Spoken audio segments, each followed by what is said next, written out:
story called The Most Magnificent Thing by Ashley Spires.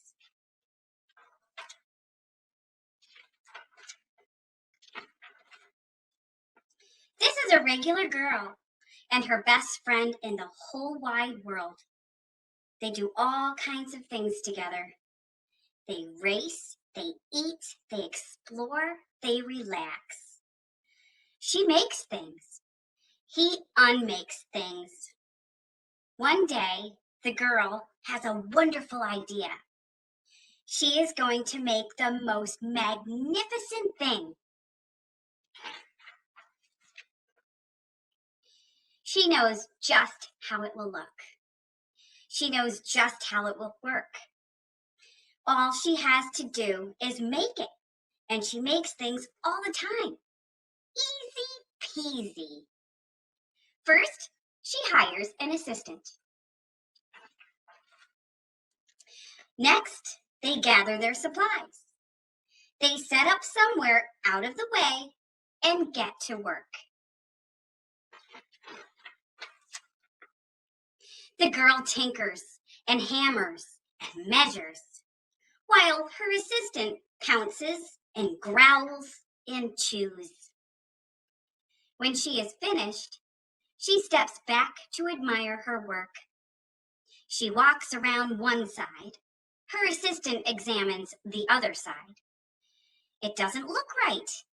Her assistant picks it up and gives it a shake. It doesn't feel right either. They are shocked to discover that this thing isn't magnificent or good. It isn't even kind of sort of okay. It is all wrong. The girl tosses it aside and gives it another go.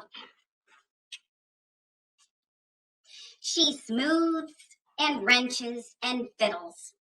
Her assistant circles and tugs and wags. When she is finished, she stands up and takes a long look at it. Her assistant gives it a nudge with his paw. The thing is still wrong.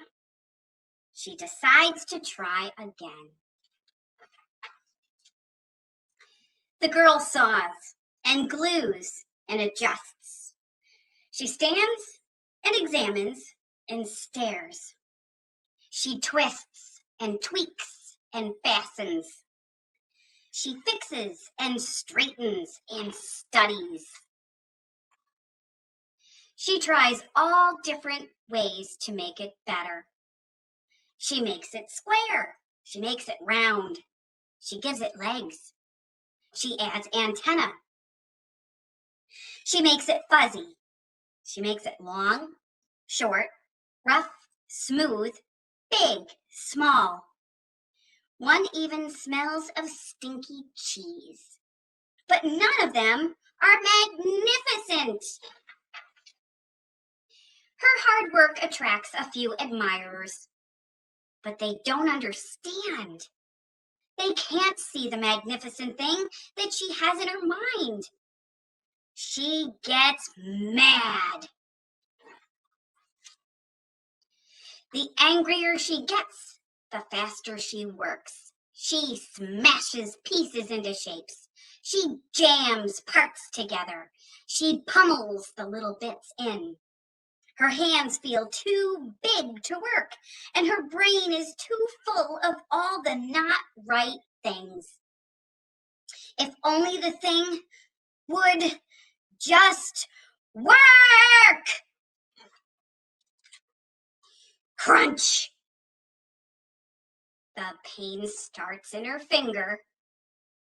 It rushes up to her brain, and she explodes! It's not her finest moment. I'm no good at this. I quit. Her assistant suggests a walk. It's not much help at first. But before long, she starts to feel different. Bit by bit, The mad gets pushed out of her head. As they stroll along, she comes across the first wrong thing she made. The bad feelings are about to start all over again. Then she notices something surprising. There are some parts of the wrong things that are really quite right. The bolts on one, the shape of another, the wheel to seat ratio of the next. There are all sorts of parts that she likes. By the time she reaches the end of the trail, she finally knows how to make the thing magnificent. She gets to work.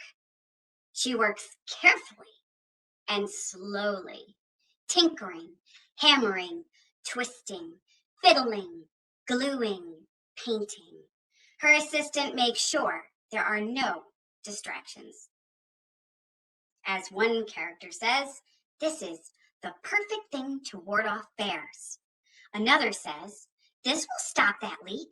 Another says, this one's all wet. The afternoon fades into evening. Finally, she finishes. She alerts her assistant. The pair take a good long look.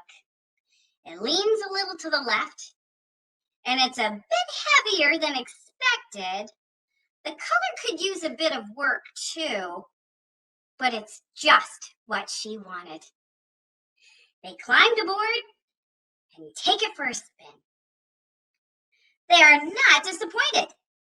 It really is the most magnificent thing. The end.